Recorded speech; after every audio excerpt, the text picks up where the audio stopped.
A'udzubillahi minasyaitonirrajim. Dan tidaklah sama kebaikan dengan kejahatan. Tolaklah kejahatan itu dengan cara yang lebih baik, sehingga orang yang ada rasa permusuhan antara kamu dan dia akan seperti teman yang setia. Ayat 35. Dan sifat-sifat yang baik itu tidak akan dianugerahkan kecuali kepada orang-orang yang sabar, dan tidak dianugerahkan kecuali kepada orang-orang yang mempunyai keberuntungan yang besar. Walhamdulillah. Hafalan wahyu itu terbagi menjadi 3 tipologi jika merujuk pada kitab Al-Burhan fi Ulumil Quran, karya Imam Al-Zarkasi. Allah, redaksi dan makna dari Allah. Maknan min Allah wa lafzan min Rasulullah. Makna dari Allah dan redaksi dari Rasulullah. Dan maknan min Allah wa lafzan min al-malaikah, bermakna dari Allah dan redaksi dari malaikat Jibril alaihissalam. Oleh Pak Panji, sebelum mendapatkan klarifikasi langsung dari tertuduh soal ucapannya tersebut, apapun keputusannya, kita tetap tidak bisa menghakimi karena bagaimanapun itu adalah keyakinannya. Sebab orang mungkin menyesatkannya karena memang setiap orang punya hak untuk bicara apa saja. Namun, Panji salah jika sudah sampai pada persekusi. Saya ulangi, namun menjadi salah jika sudah sampai pada persekusi. Keyakinan Panji bahwa Al-Quran adalah wahyu Allah, namun yang membuat lafaznya adalah Muhammad SAW, sebenarnya merujuk pada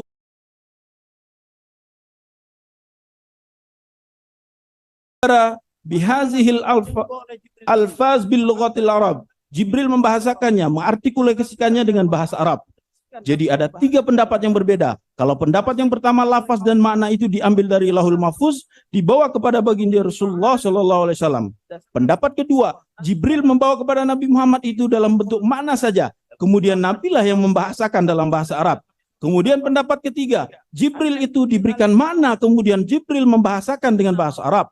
Itu 3 pendapat yang disebutkan dalam kitab Al-Burhan fi Ulumil Quran. Penjelasan selengkapnya dapat dilihat dalam URL terlampir. Alfaz bil lughatil Arab. Jibril membahasakan Majelis Hakim yang arif, saya izin melanjutkan. Pendapat yang berbeda. D. Pendapat yang pertama, lafaz dan makna itu D. diambil dari Lauhul Mahfuz. Dr. Jainal Fikri, MAG, Dr. Jainal Fikri, MAG, dalam channel YouTube berjudul Kitab Tafsir Ini Sesat, dalam kurung bukan hanya Panji Gumilang, mengatakan Al-Quran beredar di media sosial. Ada anggota MUI yang mengatakan bahwa Al-Quran itu hanya kalam Allah. Maka salah dan sesat orang yang mengatakan bahwa Al-Quran itu perkataan Rasulullah. Mengenai Al-Quran, kitab tafsir Al-Quran itu ucapannya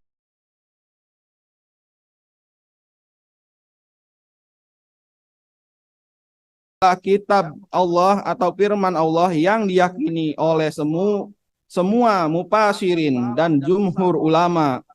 Tidak ada perbedaan. 4 mazhab, Maliki, Hanafi, Hambali, dan Syafi'i, semua sama. Artinya ketika seseorang itu berada di luar konteks itu, maka sudah melanggar akidah. Jika mengikuti pendapat ini, Ar-Razi, Mafatihul Ghaib, Awit, Tafsir Al-Khabir, karya Al-Fuqi, wafat pada tahun 606 Hijriah. Dalam kitab Tafsir Ar-Razi, Al-Quran itu adalah kalam Muhammad, bahwa Al-Quran itu adalah perkataan Muhammad. Selanjutnya, kitab Tafsir abad ke-15 Hijriah, ini tafsir kontemporer. Kitab tafsir yang baru terbit pada abad ini, yaitu Tabi Ulumil Quran. Penulisnya adalah Al-Harari Asy-Syafi'i. Beliau wafat pada tahun 1441 Hijriah. Jadi pada abad ke-15 di dalam kitab tafsirnya, Al-Harari Asy-Syafi'i menulis secara literal harfiah bahwa Al-Quran adalah kalamu Sayyidil Mursalin, atau Al-Quran itu adalah kalam penghulu para rasul. Al-Quran adalah kalam Nabi Muhammad SAW. Jadi kesimpulannya, kalau mengikuti pendapat Al-Quran itu bukan perkataan Rasulullah, maka kitab-kitab tafsir yang disebutkan di atas adalah salah dan sesat. dan mufasirnya juga sesat. Penjelasan selengkapnya dapat dilihat dalam link YouTube terlampir. Berdasarkan uraian di atas, mereka yang telah kami sebutkan di atas sangat layak untuk dihadirkan sebagai saksi atau ahli untuk membuat terang peristiwa yang terjadi demi dapat ditemukannya kebenaran material. Namun, walaupun sudah kami ajukan, ternyata penyidik tidak memanggil dan memeriksa mereka. Oleh karena itu, dengan dilanggarnya ketentuan pasal 116 ayat 4 KUHP, berarti proses penyidikan tidak dilakukan sesuai ketentuan KUHP.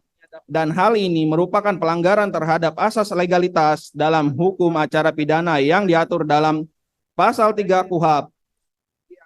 Penyidikan yang demikian itu harus dinyatakan cacat hukum, dan surat dakwaan yang didasarkan pada berkas perkara hasil penyidikan yang cacat hukum harus dinyatakan tidak dapat diterima. 3. Penangkapan terhadap klien kami melanggar ketentuan KUHP. Berdasarkan ketentuan pasal 19 ayat 2 KUHP, terhadap tersangka pelaku pelanggaran tidak diadakan penangkapan kecuali dalam hal ia telah dipanggil secara sah 2 kali berturut-turut. Tidak memenuhi panggilan itu tanpa alasan yang sah. Jadi, penangkapan baru bisa dilakukan bila tersangka 2 kali mangkir dari panggilan yang tanpa keterangan yang sah. Dalam kasus terdakwa, penangkapan yang dilakukan penyidik kepada terdakwa saat proses penyidikan tidak dilakukan menurut cara-cara yang ditentukan KUHP. Sebab pada saat panggilan pertama, terdakwa telah menyampaikan alasan ketidakhadirannya. Dan terdakwa datang pada panggilan kedua, namun penyidik tetap melakukan penangkapan. Padahal saat itu, terdakwa klien kami ada di kantor penyidik untuk memenuhi panggilan kedua. Penangkapan terhadap klien kami yang dihadiri panggilan kedua dan bertempat di kantor penyidik jelas merupakan pelanggaran asas legalitas dalam hukum acara pidana pasal 3 KUHP. Sebab tata cara penangkapan tersebut bertentangan dengan tata cara yang diatur dalam pasal 19 ayat 1 KUHP. Hal ini berarti penyidikan terhadap klien kami juga harus dinyatakan tidak sah karena di dalamnya ada tindakan penyidik yang tidak sesuai ketentuan hukum acara. Oleh karena penyidikan terhadap terdakwa cacat hukum, maka surat dakwaan yang didasarkan pada berkas perkara hasil penyidikan yang cacat hukum harus dinyatakan tidak dapat diterima. Sah tidaknya penangkapan tersangka memang merupakan wewenang lembaga pra-peradilan, tetapi yang dipermasalahkan tim penasihat hukum dalam hal ini ialah sah tidaknya dakwaan dakwaan jaksa. Karena didasarkan pada berkas perkara hasil penyidikan yang di dalamnya terdapat tindakan upaya paksa yang melanggar ketentuan hukum acara. 2. Surat dakwaan harus dibatalkan. Surat dakwaan harus dibatalkan ialah apabila tidak memenuhi syarat formil dan syarat material surat dakwaan sebagaimana diatur dalam pasal 143 ayat 2 huruf A dan B KUHP. Syarat formil surat dakwaan ialah harus diberi tanggal dan ditandatangani penuntut umum, serta berisi identitas terdakwa. Tidak terpenuhinya syarat formil menjadikan surat dakwaan dapat dibatalkan. Adapun syarat material surat dakwaan ialah harus menguraikan secara cermat, jelas, dan lengkap mengenai tindak pidana yang didakwakan, dengan menyebutkan waktu dan tempat tindak pidana dilakukan. Surat dakwaan yang tidak memenuhi syarat material menurut pasal 143 ayat 3 KUHP adalah batal demi hukum. Menurut surat edaran Jaksa Agung RI nomor SE strip 004 garing J.A garing 11 garing 1993 tentang pembuatan surat dakwaan junto surat Jaksa Agung Muda Tindak Pidana Umum nomor B.607 garing E garing 11 garing 1993 tanggal 22 November 1993 tentang pembuatan surat dakwaan junto Pedoman Kejaksaan nomor 24 tahun 2021 tentang penanganan perkara tindak pidana umum yang dimaksud dengan A. Cermat adalah menuntut ketelitian jaksa penuntut umum dalam mempersiapkan surat dakwaan yang akan diterapkan bagi terdakwa dengan menempatkan kata cermat paling depan dari rumusan pasal 143 ayat 2 huruf B KUHP. Pembuat undang-undang menghendaki agar jaksa penuntut umum dalam membuat surat dakwaan selalu bersifat korek dan teliti tanpa adanya kekurangan atau kekeliruan. B. Jelas adalah uraian kejadian atau fakta kejadian yang jelas serta disusun secara sistematik dan kronologis menggunakan bahasa yang sederhana sehingga terdakwa dengan mudah memahami apa yang didakwakan terhadap dirinya dan dapat mempersiapkan pembelaan dengan sebaik-baiknya. C. Lengkap adalah surat dakwaan itu memuat semua unsur atau elemen tindak pidana yang didakwakan. Unsur-unsur tersebut harus terlukis di dalam uraian fakta kejadian yang dituangkan dalam surat dakwaan. Syarat-syarat material tersebut tidak terdapat dalam surat dakwaan yang disusun penuntut umum sehingga harus dibatalkan dan dinyatakan batal demi hukum. Adapun alasan kami menyatakan hal itu ialah sebagai berikut. A. Surat dakwaan tidak disusun secara cermat karena 1. Surat dakwaan berisi asumsi dan tafsir sepihak dari penuntut umum. A. Dalam surat dakwaannya, penuntut umum lebih banyak menguraikan asumsi dan tafsirnya sendiri, maksud dari ucapan terdakwa. Padahal yang paling mengerti maksud dari suatu ucapan ialah orang yang mengucapkannya. Salah satu tafsir sepihak itu ialah ketika penuntut umum menguraikan perkataan terdakwa berikut ini. Syekh meneliti Patikan, mengapa Patikan bisa begitu hebat? Ternyata sumbangan ke Patikan itu tidak melalui kekencleng keliling, yang nanti di ujung sana kekencelengnya tinggal 3. Dalam surat dakwaan tinggal 1, yang 2 entah kemana, yang 1 pun hitungannya rame-rame. Ada yang seperti padi ditutupi jerami tadi. Hilang 7 karung bukan peradaban. Perkataan terdakwa, perkataan klien kami tersebut dianggap sebagai pemberitahuan bohong oleh penuntut umum dengan berbagai argumentasi yang dibangun berdasarkan asumsinya sendiri ataupun merujuk pendapat pihak lain. Berbagi uraian terkait pemberitahuan bohong tersebut bukanlah fakta tetapi asumsi, pendapat, dan tafsir-tafsir sepihak. Misal, perkataan klien kami dianggap pemberitahuan bohong karena merendahkan umat Islam, melukai perasaan umat Islam, menghina umat Islam, hukumnya haram, dan seterusnya. Hal yang dikemukakan penuntut umum tersebut pada hakikatnya bukan merupakan pengertian dari pemberitahuan bohong.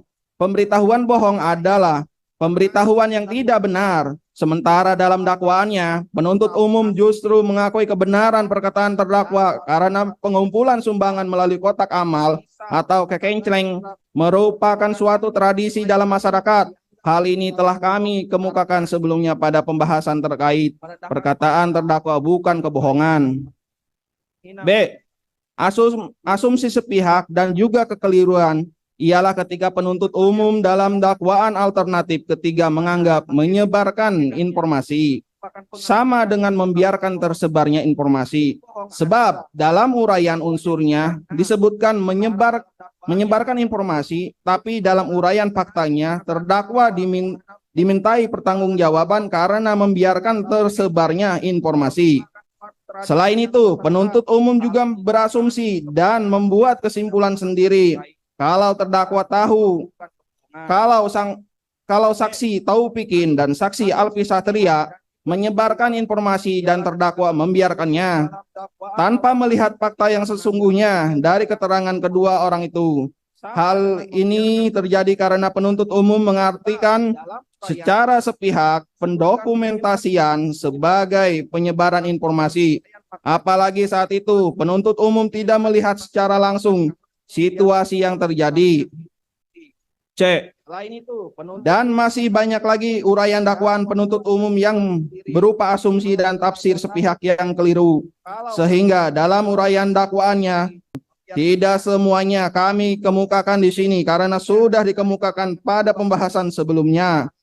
Apalagi dalam sidang sebelumnya surat dakwaan penuntut umum juga telah dibacakan dan kita dengarkan bersama. Selain itu, dalam surat dakwaannya penuntut umum juga beberapa kali menggunakan kata kita dalam kurung, misalnya kita tidak boleh silau dan sebagainya, halaman 4. Kata kita dalam dakwaan menunjukkan pendapat dan subjektivitas penuntut umum. Padahal surat dakwaan itu seharusnya menguraikan fakta perbuatan klien kami yang dituduh sebagai pelanggaran ketentuan pidana.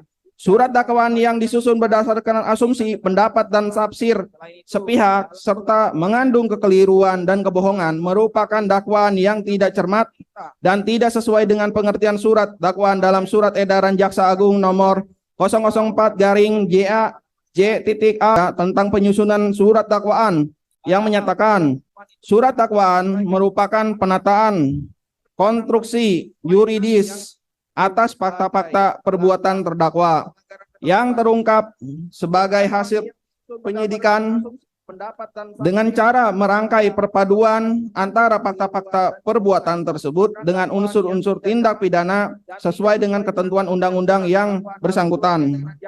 Rangkaikan dengan fakta perbuatan terdakwa, bukan uraian unsur dan fakta perbuatan yang kemudian ditafsirkan dan diberi asumsi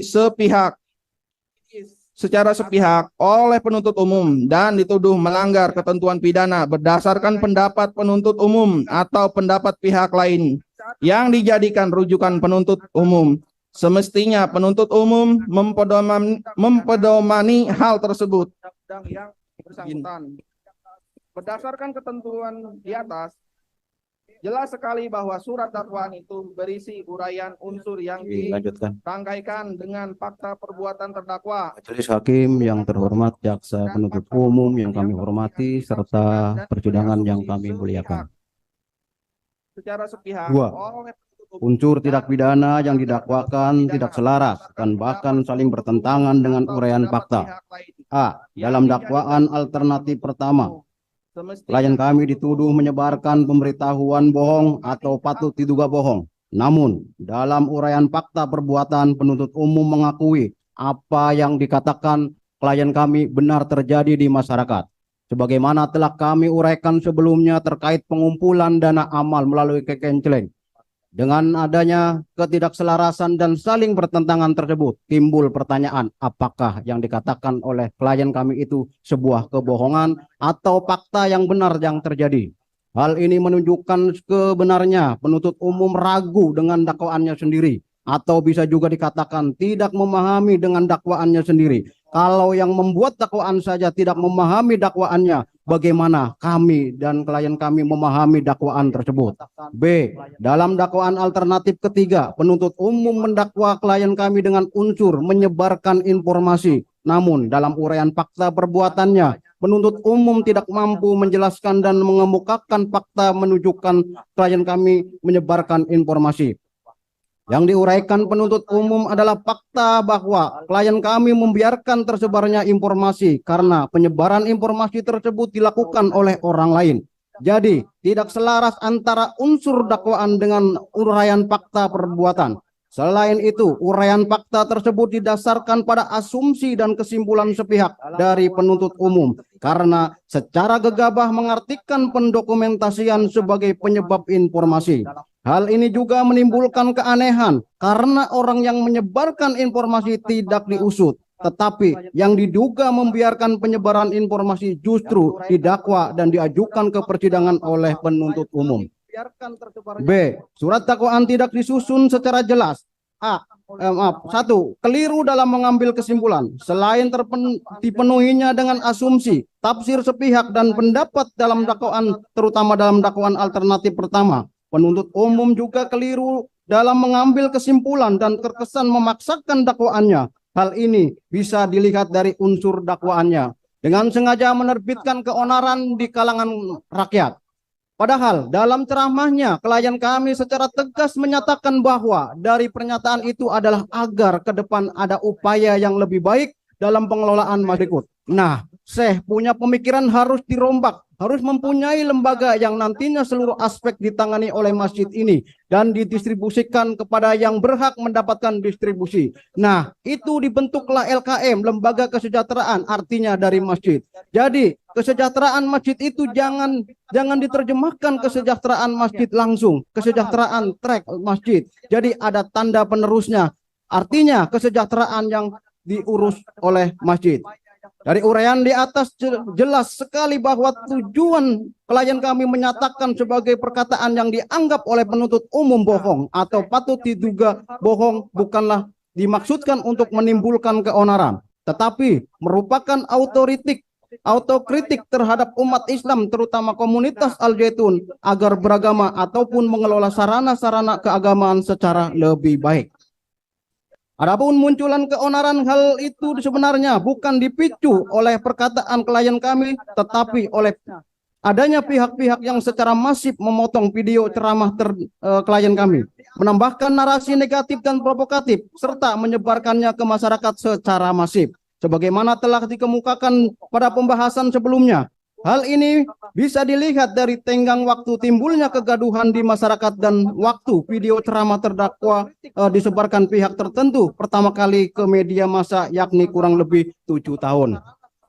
Kedua, tidak adanya perbedaan uraian fakta perbuatan antara dakwaan yang satu dengan yang lainnya. Selain berisi asumsi, tafsir sepihak dan pendapat, uraian fakta perbuatan dalam surat dakwaan penuntut umum, terutama untuk dakwaan alternatif pertama, primer, subsidiar, lebih subsidiar, dan dakwaan alternatif kedua, kalimat per kalimatnya sama. Hal ini menimbulkan ketidakjelasan dan hanya diulang-ulang dengan uraian yang sama, namun diterapkan untuk pasal yang berbeda dalam hal dakwaan disusun tidak dalam bentuk tunggal. Maka uraian peristiwa dalam bentuk setiap bentuk dakwaan tidak boleh sama. Setiap uraian peristiwa dalam tiap bentuk dakwaan harus menggambarkan masing-masing tindak pidana yang didakwakan. Setiap tindak pidana mengandung unsur yang berbeda. Uraiannya, peristiwa harus menyesuaikan dengan unsur-unsur tindak pidana yang didakwakan. Tidak dibenarkan membuat surat dakwaan yang pada uraian peristiwanya dibuat sama, padahal unsur yang didakwakan berbeda. Surat dakwaan yang demikian itu dianggap tidak jelas atau absurd. Hal ini secara tegas dapat dilihat dari putusan Mahkamah Agung RI nomor 74K/KR/210/1974 yang dalam pertimbangan hukumnya melarang mengenai uraian pada dakwaan subsidiar, hanya menunjuk pada uraian pada dakwaan primer. Uraian fakta perbuatan dalam dakwaan yang sama dengan unsur berbeda menimbulkan kebingungan dan sekaligus merugikan klien kami karena menyulitkan dalam melakukan pembelaan berdasarkan putusan Mahkamah Agung RI nomor 74K/KR/1973 tanggal 10 Desember tahun 1973. Setiap surat dakwaan yang merugikan kepentingan terdakwa dianggap batal demi hukum. Selain itu, berdasarkan putusan Mahkamah Agung RI nomor 600K/PIT/1982 tanggal 9 November tahun 1983 sekalipun unsur delik telah dirumuskan secara lengkap. Namun jika dalam surat dakwaan tersebut bersifat membingungkan karena baik susunan maupun perumusannya tidak jelas antara dakwaan yang satu dengan dakwaan yang lainnya, maka surat dakwaan tersebut harus dinyatakan batal demi hukum. C. Surat dakwaan disusun secara tidak lengkap karena 1. Tidak menguraikan fakta secara utuh. A. Dalam dakwaannya penuntut umum 16, yang berarti ada rentang waktu 7 tahun. Kenapa para saksi baru melihat setelah rentang waktu 7 tahun? Apakah tidak ada faktor lain yang menyebabkan karena baru melihatnya? Dan berbagai bentuk pertanyaan-pertanyaan lainnya. Setelah kami cermati, ternyata penuntut umum tidak mengemukakan fakta secara utuh. Ada fakta-fakta yang seolah disembunyikan karena tidak muncul dalam surat dakwaan, padahal hal itu sudah menjadi konsumsi publik secara nasional. Fakta-fakta itu ialah video yang dipotong, diberi narasi negatif dan provokatif, serta disebarkan lagi secara masif ke masyarakat dengan tujuan membunuh karakter klien kami. Mengenai siapa saja pihak yang harus bertanggung jawab dan sebagaimana potongan video serta narasinya sudah kami uraikan pada pembahasan terdahulu. Hal itulah sebenarnya yang memicu keonaran, namun penegak hukum seolah menutup mata dan sengaja mengorbankan klien kami. Penegak hukum yang seperti itu tentu tidak sesuai dengan prinsip hukum acara pidana atau KUHP. Yang menghendaki terwujudnya kebenaran yang sesungguhnya tidak sesuai dengan prinsip jaminan atas perlindungan hak asasi manusia yang diatur dalam Undang-Undang Dasar 1945 dan tidak sesuai dengan sila kedua Pancasila, yakni kemanusiaan yang adil dan beradab. B. Dalam dakwaannya penuntut umum juga mengemukakan bahwa perbuatan terdakwa yang menimbulkan keresahan direspon Majelis Ulama Indonesia dengan mengeluarkan Fatwa nomor 47 tahun 2023 tentang ajaran keagamaan Panji Gumilang. Fatwa aku pada intinya menyatakan haram ajaran keagamaan klien kami. Pertama, tidak disampaikan ke publik. Penuntut umum tidak lengkap menyampaikan fakta bahwa fatwa itu dibuat MUI atas permintaan dari penyidik. Di sisi lain, penuntut umum juga tidak menyampaikan fakta bahwa terkait apa yang dikemukakan oleh klien kami, LBM PWNU DKI Jakarta juga telah membuat rumusan yang pada intinya ada yang dikemukakan oleh klien kami bukan kesesatan dan penodaan agama, karena merupakan khilafiyah yang sudah dibahas dalam berbagai literatur terdahulu. Hasil Batsul Masail tersebut bisa diketahui publik karena juga diberitakan dalam channel terlampir. Namun anehnya, fakta tersebut tidak dikemukakan oleh penuntut umum dalam dakwaannya. Padahal kami sudah mengajukan salah satu tim perumusnya untuk menjadi saksi atau saksi ahli. Akan tetapi sampai saat ini belum dipanggil dan diperiksa oleh penyidik. Dan kami juga sudah pernah menyampaikan informasi tersebut kepada penuntut umum. Kedua, kurang dalam menyebutkan unsur tindak pidana. Dalam dakwaan alternatif ketiga, penuntut umum mendakwa klien kami menggunakan pasal 45A ayat 2, junto pasal 28 ayat 2 Undang-Undang ITE. Namun dalam uraian unsur-unsurnya tidak ada satupun uraian terkait informasi elektronik maupun transaksi elektronik. Adapun unsur tindak pidana yang diuraikan penuntut umum dalam dakwaannya ialah dengan sengaja dan tanpa hak menyebarkan informasi yang ditujukan untuk menimbulkan rasa kebencian atau permusuhan individu dan atau kelompok masyarakat tertentu berdasarkan atas suku, agama, ras, dan antar golongan dalam kurung SARA. Sementara dalam uraian fakta membahas penyebaran informasi elektronik yang dilakukan oleh orang lain, namun klien kami dimintai pertanggungjawaban karena membiarkan penyebaran informasi elektronik tersebut, yang sekali lagi itu hanya didasarkan pada kesimpulan sepihak. Hal ini menimbulkan kebingungan apakah klien kami dituduh melakukan perbuatan membiarkan penyebaran informasi elektronik atau informasi biasa. Adanya ketidaklengkapan ini menjadikan ketidakjelasan perbuatan apa yang didakwakan karena klien kami dakwaan yang demikian itu merupakan dakwaan yang kabur atau absurd libel yang harus dinyatakan batal demi hukum. Selanjutnya, kesimpulan dan permohonan Majelis Hakim yang terhormat, jaksa penuntut umum yang kami hormati, serta persidangan yang kami muliakan. Berdasarkan uraian di atas, kami berkesimpulan: 1. Perbuatan terdakwa bukan merupakan tindak pidana karena perkataan terdakwa bukan kebohongan, melainkan pendapat pendidik yang dilindungi undang-undang dan dijamin konstitusi. 2. Perbuatan terdakwa bukan merupakan tindak pidana karena ketentuan penodaan agama secara material telah dicabut dan perbuatan membiarkan penyebaran informasi transaksi elektronik tidak diatur dalam undang-undang pidana. 3. Dakwaan salah orang atau error in persona karena seharusnya dakwaan itu ditujukan kepada mereka yang memotong-motong ceramah terdakwa dan mengupload ke media sosial dengan menambahkan narasi negatif dan provokatif. 4. Penyidikan terhadap terdakwa cacat hukum karena tidak sesuai dengan ketentuan yang diatur dalam hukum acara pidana. Dan yang kelima, surat dakwaan yang disusun penuntut umum kabur atau absurd libel karena tidak disusun secara cermat, jelas dan lengkap sesuai dengan ketentuan pasal 143 ayat 2 huruf B KUHP.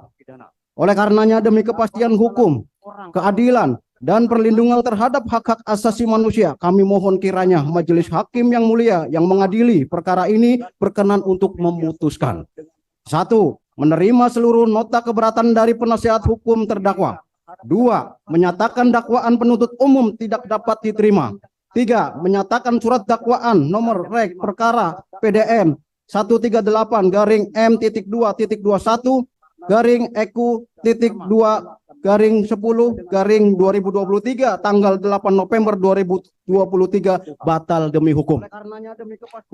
Memerintahkan penuntut umum menghentikan penuntutan perkara. 3. Memulihkan nama baik, harkat, dan martabat terdakwa dengan segala akibat hukumnya. 7. Memerintahkan penuntut umum berkoordinasi dengan penyidik melakukan penyidikan terhadap pihak-pihak yang memotong dan memberi narasi negatif ceramah terdakwa. 8. Membebankan biaya perkara kepada negara. Atau setidak-tidaknya majelis hakim yang memeriksa mengadili perkara ini menjatuhkan putusan yang seadil-adilnya. Demikian nota keberatan ini kami ucapkan terima kasih wabarakatuh. Hormat kami ucapkan terima kasih wabarakatuh. Hormat kami kuasa hukum terdakwa. Dan memberi narasi negatif ceramah terdakwa. 8. Membebankan biaya perkara kepada negara atau setidak-adilnya.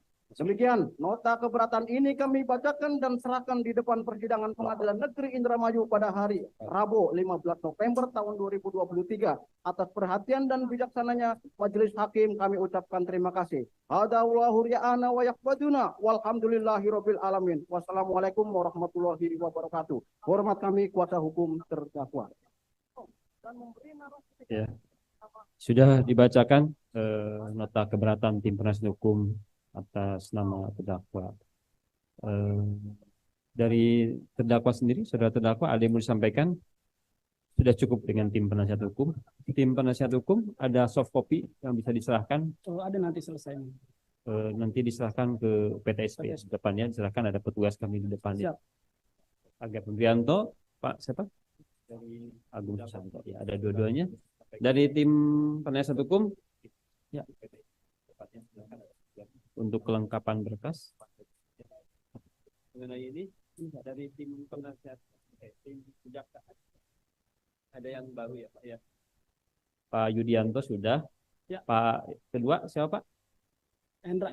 Pak Hendra Effendi. Yang berikutnya? Siapa? Dodi Rusmana. Berikutnya? Panardan. Nah, Panardan. Panardan. Hamdani. Ini siapa? Pak Ali. Oh, kemarin ada ya? Oh, ya. Fotokopinya ada? Fotokopi sudah di sini. Pak Lampung. Siapa? Di mana? Berikutnya. Iya. Ya sekarang. Panardan. Yang sekarang ya, minta tolong fotokopi. Yang kemarin ya, yang kemarin hadir kan? Sudah. Yang sekarang hadir, yang baru sekarang hadir. Sudah. Yang sekarang hadir, yang baru sekarang hadir. Oh, minta yang sekarang. Semuanya sudah masuk dalam surat kuasa, tapi kan membutuhkan yang seperti ini. Pak siapa nih? Pak Muhammad Ali. Aslinya?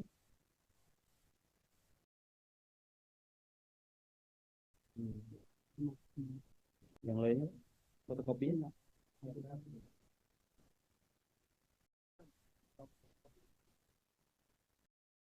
Yang kemarin ya, yang kemarin hadir kan. Sudah. Jadi sekarang hadir, yang baru sekarang hadir. Iya kemarin itu balik lagi boleh. Hanya yang mau Pak Dodi Rusmana. Rusmana itu Pak ya. Ramadan sudah. Mana? Pak Nardan fotokopinya? Oh gitu. Pak siapa? Udah tadi aja Pak. Oh ya aja. Perpas.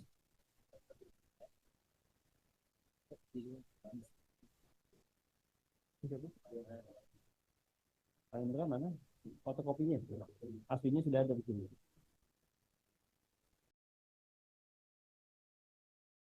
Silakan Pak dari ini penutup umum.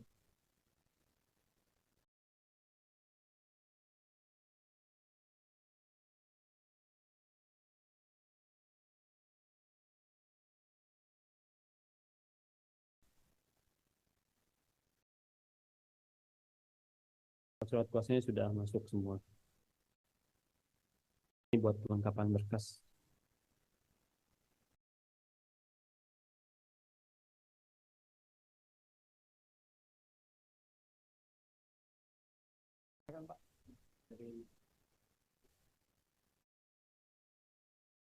Pak Hendra, fotokopi. Ya, diambil.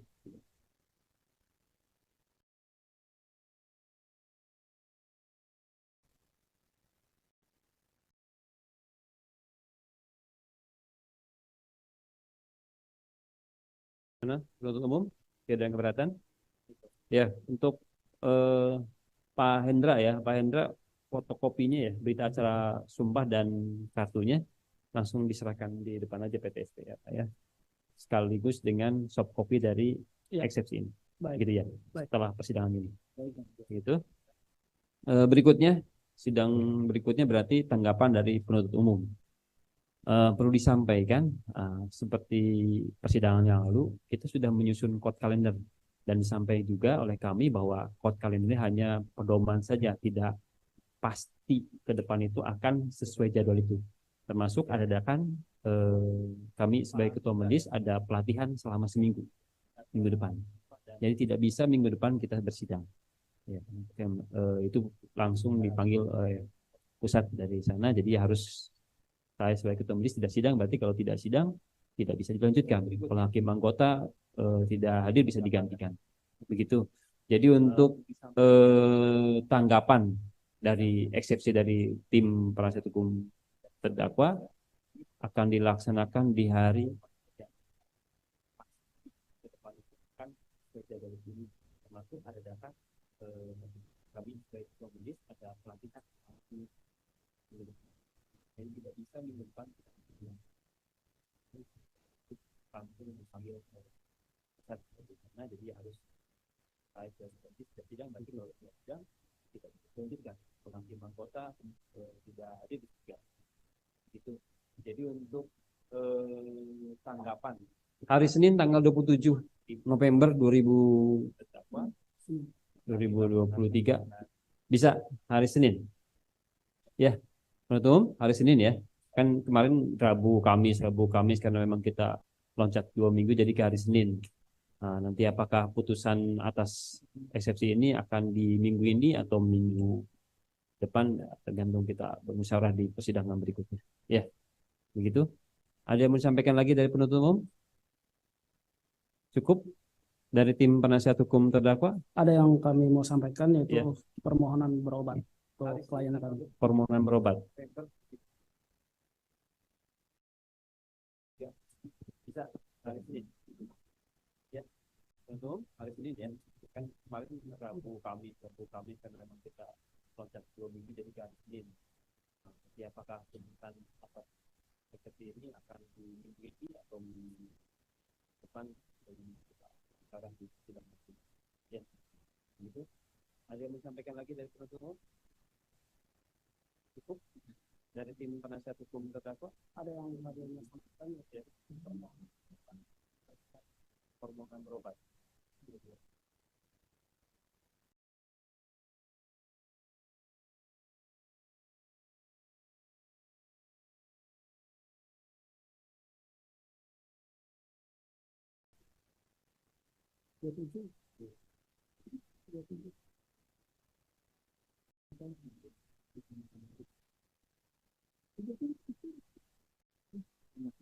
Permohonan berobat ini sudah berkoordinasi dengan kedokteran dari lapas ya? belum. Kalau ini kan kaitannya klien kami pengaruh dari tangan. Tangan. Artinya bukan penyakit biasa gitu. Iya, iya. Dari dokter lapasnya boleh ada surat bahwa dari dokter lapas tidak bisa menangani gitu. Oke. Nah, Nanti coba ya. kita Walaupun kami juga tidak tahu apa medis dari lapas itu bisa sampai menangani apa saja ya. begitu ya. Nah,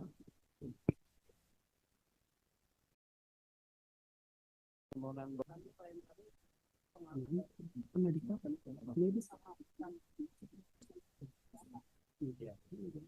dari dokter lapasnya boleh dekat bahwa dari dokter lapas dan oke ya walaupun kami juga tidak tahu apa medis itu bisa sampai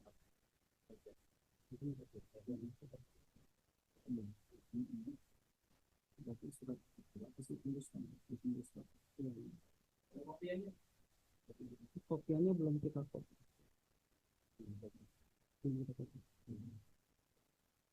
Izin yang mulia belum kita kopi. Ya. Belum kita kopi. Menurut umum karena kalau ini sampaikan boleh sampaikan. Sudah dibaca kan? Ya, silakan disampaikan. Tanggapannya atas permohonan dari terdakwa. Oke, Mike.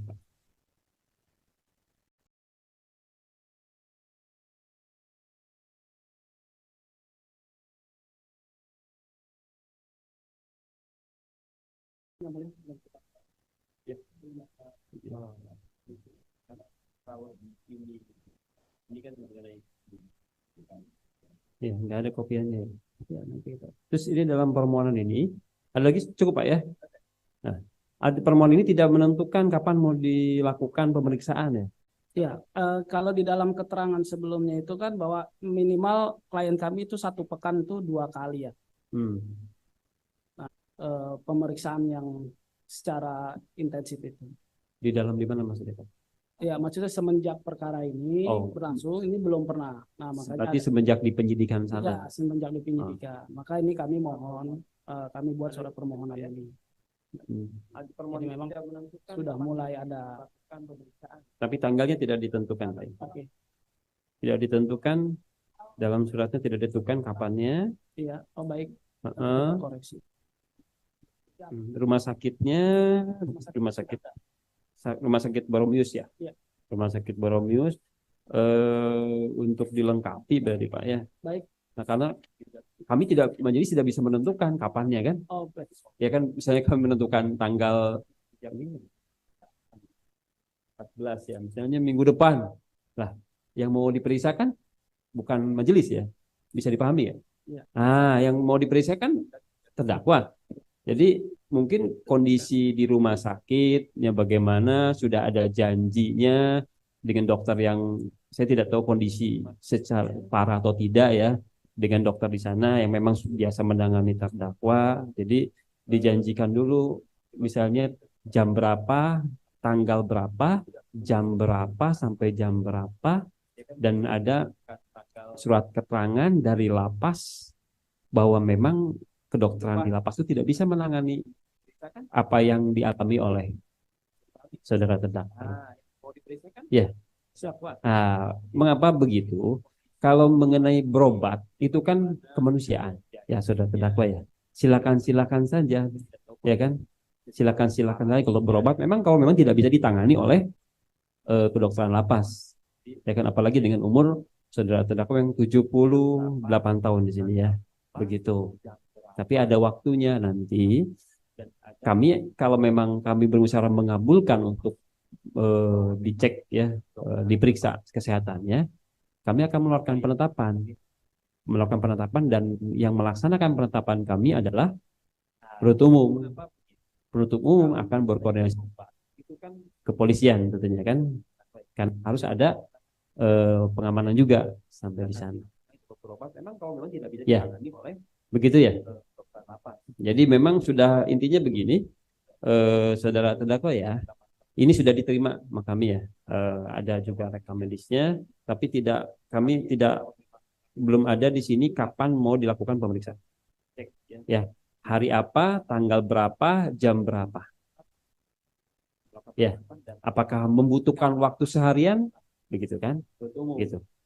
Barulah kami berkoordinasi dengan penuntut umum dan penuntut umum berkoordinasi dengan pihak-pihak terkait untuk kalau misalnya di sini mintanya di rumah sakit Boromius berarti kan melewati kota sini. Jadi memang karena memang dokternya ada di sana ya Pak. Gitu ya, tidak di sini. Ya, bisa dipahami tim penasihat hukum? Ya. Ada yang mau ditanyakan lagi? Mungkin silakan.